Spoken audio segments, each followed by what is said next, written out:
Ready?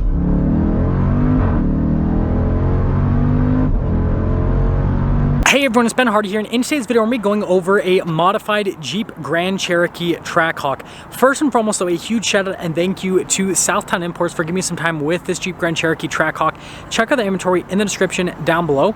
Let's hop right into the video. So under the hood, we have a supercharged 6.2 liter V8 that goes through an 8-speed automatic transmission. Now, normal power outputs with the Trackhawk put it at about 707 horsepower. This one does have a smaller pulley and a tune, and so now it has about 800 horsepower. So this should be a pretty fun driving experience, and it's so cool to see the Hellcat powertrain. And sadly, you can't get a brand new Grand Cherokee Trackhawk anymore. I'm pretty sure they're all sold out, and so yeah. Sad to see this gone, kind of, in a sense, but anyways, that is under the hood. Now, since I've reviewed other Trackhawks in the past, I want to kind of just focus on the key elements with this particular one and then talk about the modifications as well, and then we'll take it out and see how it drives with the modifications, see if the extra power is worth it, and then also if the air ride is worth it as well. So first off, you guys will notice that we've got the red added here into the venting, which I think looks really cool. I love the red and the white contrast. And then also into the front grille as well. And then the rest of it's blacked out like normal. You've got the LED accent lights that go around the headlights. Notice more red accenting down here and then also around the sensor there at the bottom. And if you guys are wondering, I have this in the lowest ride height setting with the air ride, so you guys can see just the stance on it. Looks so cool to see a Trackhawk on bags. Really aggressive. And when it's lowered, it kind of, I don't know, I think it looks really good. I'm generally a fan of like lifting stuff and everything because, you know, I'm an off-roader at heart, but I don't know, I dig this. Anyways, you guys will notice that we've got the red wheels here with the yellow Trackhawk brake calipers. Definitely an interesting color combination there on the side. If you guys are wondering, $295 for the front in terms of the tire width, and then 20-inch wheels. And then it's got the AK logo because this was done by AK Customs. And then popping here to the rear, $295 again in the rear, 20-inch wheels. And like I said, here's your full side view with it at the lowest setting. And then we'll pop in a second and I'll show you guys what it looks like in the higher setting. And then popping here to the rear, you guys can see most of it's been left stock here in the rear. So for example, you guys can see here with the exhaust, pretty sure that's stock, and there's no red coloration or anything added to the rear, so that is all normal. And then popping here to the interior, if you guys are wondering, this one, as you guys can see, really nice leather padding all over the door, and then you can see the Alcantara here on this portion right there, and the carbon fiber up above. This one has the leather slash Alcantara seats, so you guys can see the trim there in the center. Then you can see here with the heated seats, the vents, power outlet, USBs, all that fun stuff. And then popping here to the front, you can see here with the door panel, same as what you have in the rear with the carbon fiber trim and the Alcantara and then the leather down below. Supercharged plaque. And then you can see with the seats here, it says Trackhawk on them. And again, the leather with the Alcantara looks fantastic. And then it's got this aftermarket floor mat, which is like quilted leather, which looks pretty cool if you ask me. And then popping in, she sounds good. 48,701 miles, if you guys are wondering, in terms of the mileage on this. I love the Trackhawk logo there at the bottom. Still got the cool paddle shifters here. Normal practical stuff like adaptive cruise control. You've got an infotainment system, right? You've got the backup camera with trajectory lines. So it's got all normal practical car stuff, right?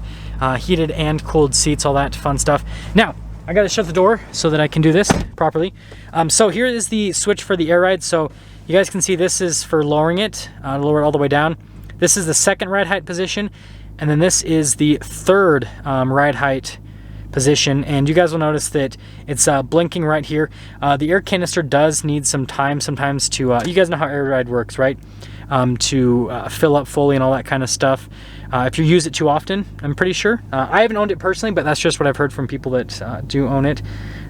So yeah, don't be like clicking and raising and lowering it all the time because I don't think that's great for the system. I mean, it seems logical. Anyways, we got launch control here. We've got the auto, sport, track, snow, and then our tow mode. And then notice you have this button for drive modes, and it'll pull it up here on the infotainment system. And then there's a custom mode as well. And then pretty normal with the center console set up with that whole thing here. Normal glove box. There's nice leather here on the dash. This one doesn't have a sunroof or anything like that.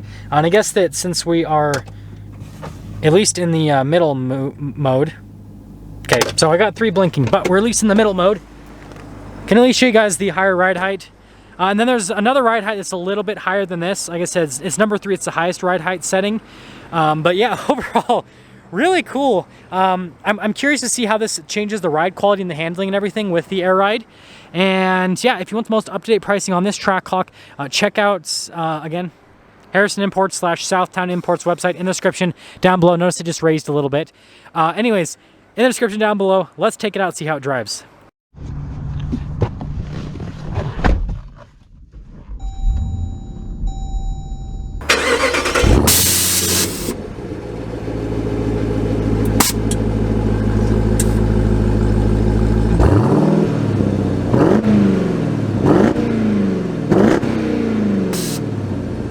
Let's talk about visibility before we set off. You guys can see visibility of the hood. Both of the mirrors, we should do a blind spot, and then throughout the rest of the rear. And let's set off. So we are starting off here in the Trackhawk. Also, I love the leather around the airbag cover. Definitely makes this feel a little bit more upscale. And right now I'm in the highest ride height setting.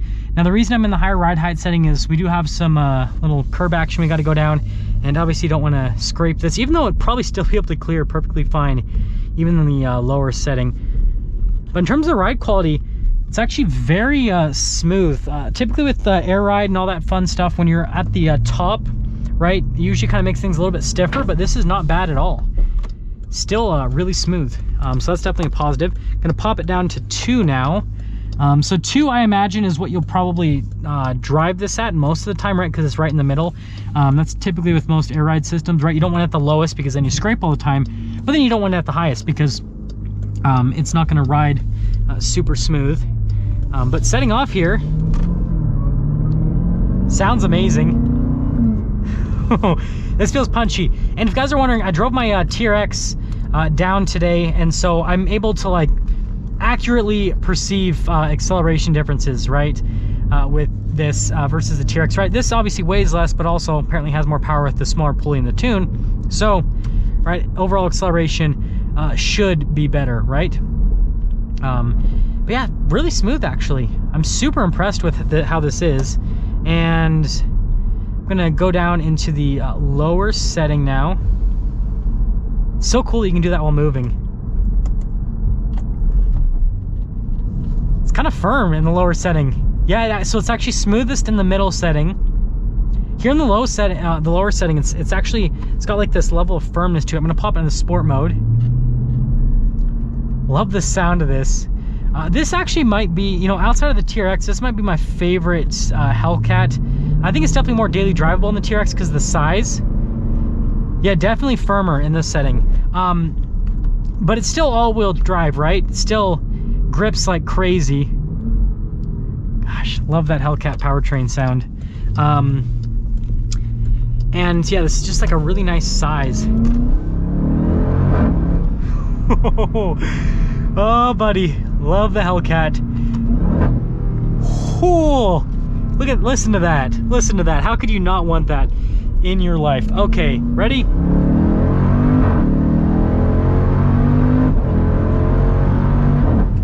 Wow. Yeah, definitely firm in this setting. Definitely firm. You guys can see I'm kind of doing a little bounce up and down. So I'd recommend middle setting for this if you want the best ride quality. Because yeah, that's definitely on the firm side of things.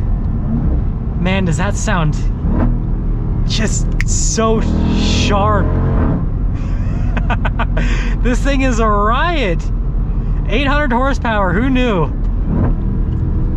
Man, I think I need to tune my TRX after driving this. And the Trackhawk is so precise for an SUV. Like, this thing actually kind of feels like, it feels like a sports car. You still get, right, you still get SUV comfort, you still get SUV practicality, but this handles more like a sports car than it does like an SUV. I can confidently say that. Man, this thing's fun. This thing is so fun. So I guess I will sum things up here with this Trackhawk. First off, exterior wise, some of you guys might not like the red with the white, but that, I mean, that's not a huge difficulty to change. I think it looks cool. I don't know, I like the styling. I think that it has this cool, unique appearance to it. And then, you know, interior wise, the Trackhawk has a really nice luxury interior actually. Seats hold you in place really well. They're very comfortable. They feel great. The air ride, I like it, right? It makes it so you can have it so it looks really cool, right, when you're parked. And, you know, if you want really good handling, you can go in that lower setting, but again, it's firm. But then if you want a smooth ride, you just pop it into the middle setting and it's super smooth. And so it's, you get the best of everything. And then, yeah, 800 horsepower Trackhawk.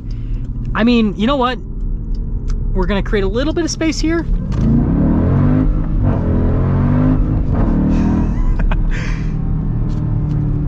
Yeah, I mean, do I need to say anything else? Do I need to say anything else? Seriously, yeah. If you got the money, this is a riot. I love this build. Now that's gonna sum things up for our video on this Jeep Grand Cherokee Trackhawk. Again, a huge shout out and thank you to Southtown Imports for giving me some time with this Trackhawk. Check out the inventory in the description down below. I will see all of you in that next video.